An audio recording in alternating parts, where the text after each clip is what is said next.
پہلی آیت جو میں نے آج تلاوت کی اس میں ارشاد فرمایا یا ایھا الناس اتقوا ربکم ان زلزلۃ الساعۃ شیء عظیم، اے لوگوں اپنے رب سے ڈرو، اس لیے کہ قیامت کے دن کا جھٹکا بہت عظیم جھٹکا ہے۔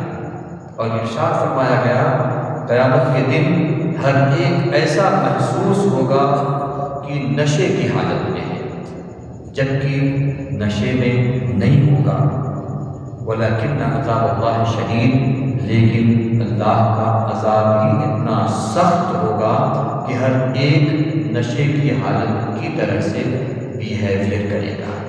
اللہ ہم سب کی حفاظت فرمائے۔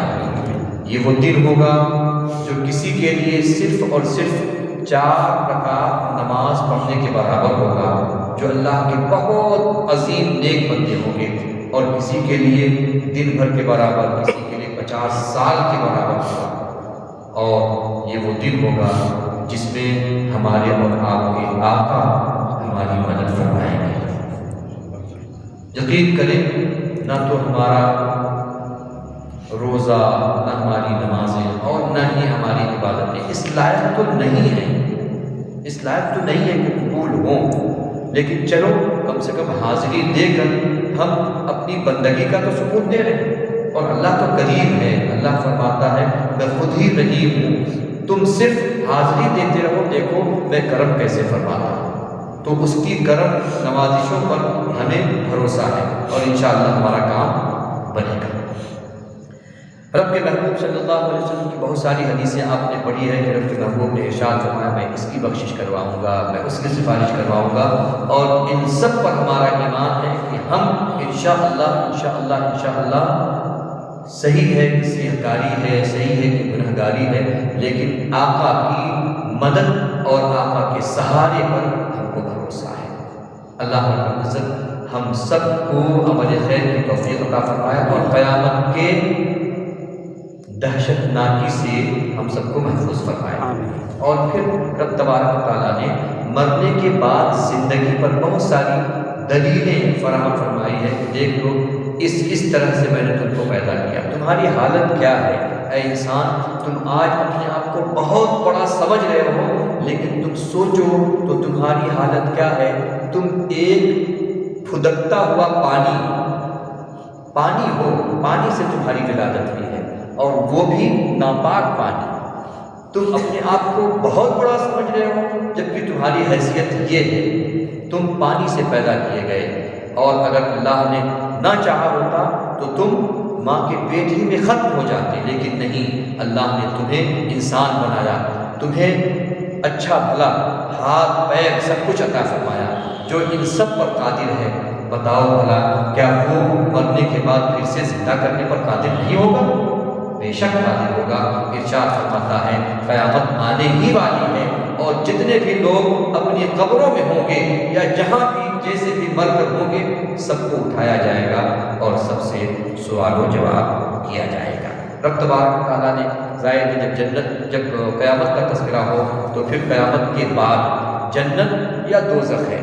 انشاءاللہ ہم مومنوں کے لیے اللہ نے چاہا تو اللہ کی کرم نوازشوں سے ہمیں امید بلکہ یقین ایمان ہے کہ انشاءاللہ اللہ کے فضل و کرم سے ہم اور آپ قرآن کے صدقے میں، نبی پاک کے صدقے میں جنت کی بہاروں میں ہوں گے انشاءاللہ۔ رب کے محبوب نے ارشاد فرمایا میں تو نہ جانے کیسوں کو بخشواؤں گا۔ جب 100 قتل کرنے والا بخشا جا سکتا ہے تو خیر ہم تو اتنے گئے گزرے نہیں ہیں، اللہ کے رسول ہم پر نگاہ کرم ضرور فرمائیں گے۔ بس ہم اپنا چہرہ اور اپنی ذات ایسی بنا لیں کہ رسول پاک کے سامنے کھڑے ہونے کے لائق ہو جائے، اور یقیناً رسول کرم فرمائیں گے۔ جنت کا تذکرہ، پھر آگے چل کے جہنم کا تذکرہ، اللہ اکبر، جہنم کا جب یہ تذکرہ جب یہ پڑھا جاتا ہے تو آپ یقین کریں جو سمجھ کے پڑھتا ہے نا اس کی آنکھیں بوجھل ہو جاتی ہیں۔ قرآن کہتا ہے یُصَبُّ مِن فَوْقِ رُؤُوسِهِمْ الْحَمِیمُ، جہنمیوں کے سر کے اوپر سے بہت گرم پانی ڈالا جائے گا۔ اللہ ہماری حفاظت فرمائے، بہت گرم پانی ڈالا جائے گا۔ ایک روایت میں آقا ارشاد فرماتے ہیں جہنم کا سب سے ہلکا عذاب یہ ہے کہ انسان کو آگ کی جوتی پہنائی جائے گی، آگ کی جوتی، اور اس کی گرمی کی بنیاد پر، اس آگ کی جوتی کی گرمی کی بنیاد پر انسان کی کھوپڑی سے اس کا دماغ کھول کر اس کے ناکوں کے راستے سے باہر آ جائے گا۔ اللہ ہماری اور آپ کی حفاظت فرمائے۔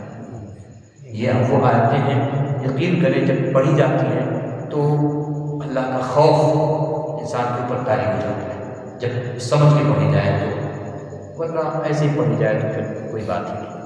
اللہ ہماری اور آپ کی حفاظت فرمائے۔ فرمایا گیا کہ ان کو لوہے کے گرز سے مارا جائے گا، وہ ہائے ہائے کرتے رہیں گے، مجھے بچا لو، مجھے چھوڑ دو، لیکن نہیں، تم نے دنیا میں اللہ کے حکم کو نہ مانا، کفر کیا، شرک کیا، تمہارے لیے قرآن نازل کیا گیا، تمہارے لیے رسول بھیجے گئے، لیکن تم نے رسول کی ایک نہ مانی بلکہ ان کے خلاف کام کیا، اور تو اور تم نے رسول کو نہ جانے کیا کیا کہا۔ وہ رسول جو تمہارے لیے سہارا اور شفیع بن کر آئے تھے، ان کو تم نے کیا کیا کہا۔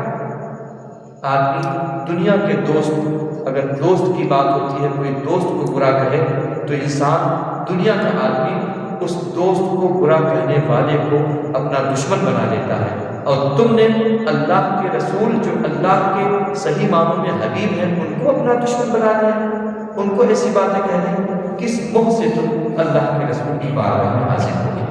اللہ عقل سلیم عطا فرمائے۔ آگے چل کے رب تبارک و تعالیٰ نے ایک مرتبہ پھر سے انسان کی تخلیق، انسان پیدا کیسے ہوا۔ پہلے پانی کا حصہ تھا، ایک قطرہ۔ اگر آپ میڈیکل سائنس سے جڑے ہوئے ہیں یا میڈیکل سائنس کو پڑھتے ہیں یا کچھ جانتے ہیں تو میں چھوٹی سی بات کا اشارہ کرتے ہوئے میں آگے بڑھ جاؤں اور آپ کا ایمان یقیناً تازہ ہو جائے گا۔ جب مرد اور عورت یعنی میاں اور بیوی ملتے ہیں تو ان دونوں سے من جانب اللہ پانی کا خروج ہوتا ہے، پانی نکلتا ہے، اور جب پانی نکلتا ہے تو اس پانی کی صورت میں چھوٹے چھوٹے انڈے ہوتے ہیں جو آپس میں ملتے ہیں۔ یہ میڈیکل سائنس کہتی ہے، اور یہ اللہ کے رسول کی حدیث سے بھی ثابت ہے۔ وہ انڈے لاکھوں کی شکل میں، بلکہ کہہ لیجیے کروڑوں کی شکل میں ہوتے ہیں، اور وہ آپس میں ملتے ہیں، پھر اس کے بعد ایک دوسرے کو کھانا شروع کرتے ہیں۔ وہ چھوٹا کیڑا ہوتا ہے، کھانا شروع کرتے ہیں۔ آخر میں صرف اور صرف 2 کیڑے بچتے ہیں، جس کو میڈیکل سائنس میں وائی اور ایکس کے ذریعے سے ایکسپلین کیا جاتا ہے۔ اب یہ کہا جاتا ہے کہ اگر مرد کے کیڑے نے عورت کے کیڑے کو، اس کو بویزہ بولتے ہیں، کھا لیا تو پھر بچہ پیدا ہوتا ہے، اور اگر عورت کے کیڑے نے مرد کے حصے کو، کیڑے کے حصے کو کھا لیا تو لڑکی پیدا ہوتی ہے۔ اور یہ میڈیکل سائنس کہتے ہیں، اور میرے آقا فرماتے ہیں اگر مرد کا پانی غالب آ گیا تو بچہ پیدا ہوگا، اور اگر عورت کا پانی غالب آ گیا تو بچی پیدا ہوگی۔ دیکھیں میڈیکل سائنس جو آج ثابت کر رہی ہے، میرے آقا نے 1400 سال پہلے ہی ثابت کر دیا۔ اور ایک عیسائی ڈاکٹر، بہت اچھا تحقیق کرنے والا، اس نے 25 سال تقریباً تحقیق کی، اور اس کے بعد اس نے یہ ثابت کرنے کی کوشش کی کہ بچہ مختلف مرحلوں میں کیسے رہتا ہے اپنے ماں کے پیٹ میں۔ تو اس نے ثابت کیا کہ پہلے وہ نطفہ ہوتا ہے، پانی کا حصہ ہوتا ہے، اور اس کے بعد پھر اس نطفے پر کچھ گوشت کا حصہ چڑھتا ہے، پھر اس گوشت کے حصے کے اوپر کچھ ایسی چیز جیسی لگتی ہے جس کو چبا کر پھینک دیا جائے، جیسے چینگم ہوتا ہے جو ایسے بچے کھاتے ہیں، کہا اس طرح سے اس بچے کی شیپ ہو جاتی ہے، پھر اس کے اوپر ہڈی چڑھتی ہے، اور پھر ہڈی کے اوپر گوشت چڑھ جاتا ہے۔ اس نے یہ پورا ثابت کیا، 25 سال اسٹڈی کی، تب جا کر ثابت کیا، اور پھر بڑے تراک اور بڑے فخر کے ساتھ یہ بیان کیا کہ آج 25 سال کی اسٹڈی کے نتیجے میں نے یہ ثابت کیا ہے کہ انسان کس طرح سے اپنے ماں کے پیٹ میں ہوتا ہے، پہلے یہ ہوتا ہے، پھر یہ ہوتا ہے، پھر یہ ہوتا ہے، پھر یہ ہوتا ہے۔ آپ یقین کریں اللہ والے ایک عالم سے جب اس کی ملاقات ہوئی تو اس عالم ربانی نے کہا بخدا جس کو تم 25 سال کی اسٹڈی کے نتیجے میں ثابت کر رہے ہو، میرے قرآن نے تو چند آیتوں میں اس کو نہ جانے کب کتنے سال پہلے اس کو ثابت کر دیا ہے۔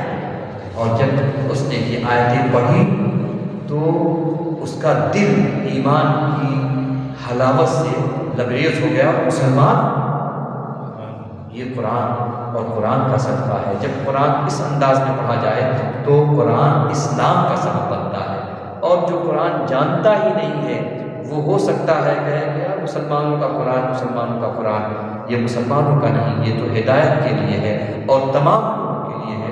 اگر اس کو صحیح سے پڑھنے والے ہوں، سمجھنے والے ہوں، واللہ آج بھی یہ قرآن ہدایت کا سب کے لیے سبب ہے اور سبب بن سکتا ہے۔ اللہ رب العزت عقل سلیم عطا فرمائے۔ آگے چل کے پھر رب تبارک و تعالیٰ نے سورہ نور کے اندر بڑی محکم آیتیں، اور سورہ نور کے اندر وہ تمام مسائل آیتوں کی صورت میں بیان کر دیے گئے جو کسی بھی عورت کے لیے، مرد اور عورت کے تعلقات کے حوالے سے، یا عورت کی زندگی کے حوالے سے، عورت کو پردے کے حوالے سے، عورت کے باہر نکلنے آنے جانے کے حوالے سے، نکاح کے حوالے سے، نکاح کس سے کرنا ہے کس سے نہیں کرنا ہے اس کے حوالے سے، عورت کو کس کے سامنے پردے میں جانا ہے اور کس کے سامنے نہیں جانا ہے اس کے حوالے سے، نکاح کب فرض ہوتا ہے مرد یا عورت پہ اس کے حوالے سے، یہ ساری باتیں بڑی تفصیل کے ساتھ رب تبارک و تعالیٰ نے سورہ النور کے اندر بیان فرمائی ہے۔ انشاءاللہ اگر اللہ نے زندگی رکھی تو سورۃ النور کی یہ تفسیر آپ کے سامنے پیش کر کے بفضلہ تعالیٰ سرفرازی اور کامیابی حاصل کی جائے گی۔ رب تبارک و تعالیٰ کی بارگاہ میں دعا ہے، رب تبارک و تعالیٰ ہم کو، آپ کو، سب کو سورۃ النور اور اسی طرح سے قرآن پاک کے تمام احکام پر عمل کی توفیق عطا فرمائے۔ مولا قرآن پاک کے صدقے میں ہم سبوں کو ایمان کی حلاوت نصیب فرما دے۔ اے اللہ ہم سبوں کو مولا تعالیٰ اپنے حبیب کا صدقہ عطا فرما کے جہنم کی آگ سے محفوظ فرما دے۔ اے کریم رب تیرے محبوب کا فرمان ہے رمضان کی راتوں میں اے اللہ تو لاکھوں کروڑوں بندوں کو جہنم سے آزاد فرماتا ہے۔ مولا ہم میں سے ہر ایک کو، ہر مسلمان کو، ہماری ماؤں، ہماری بہنوں، ہماری عزیزوں کو، ہمارے والدین کو، ہمارے بھائیوں کو، تمام مسلمانوں کو اے اللہ تیرے کرم میں کوئی کمی نہیں مولا، آج کی شب میں یا رمضان کی شب میں اے اللہ ہم سبوں کو جہنم سے آزاد فرما دے اور جنت کا ہم سبوں کو مژدہ سنا دے۔ ہم سبوں کو مولا تعالیٰ خوشیاں دے دے۔ اے کریم رب ہم سبوں کو دارین کی خوشیاں دے دے۔ مولا ہماری دعاؤں، آرزو و تمناؤں کو پورا فرما دے۔ اے اللہ ہمارے بچوں کو ہماری آنکھوں کی ٹھنڈک بنا دے۔ اے اللہ ہمارے والدین، ہمارے عزیزوں اور ہمارے عزیزوں کے والدین اور تمام عزیزوں کو مولا خوب خوشیاں دے دے، لمبی عمر کے ساتھ اپنی توفیق سے نواز دے۔ ہمارے مدارس، محافظ، مدارس، مساجد، مقابر سب کی غیب سے مدد فرما دے۔ اللہ ہماری دعاؤں کو قبول فرما دے۔ ان اللہ و ملائکتہ یصلون علی النبی یا ایھا الذین آمنوا صلوا علیہ وسلموا تسلیما۔ اللهم صل علی سیدنا و شفیعنا و حبیبنا و بارک وسلم۔ صلاۃ و سلام علیک یا رسول اللہ صلی اللہ تعالی علیہ وسلم۔ سبحان ربک رب العزة عما یصفون وسلام علی المرسلین والحمد للہ رب العالمین۔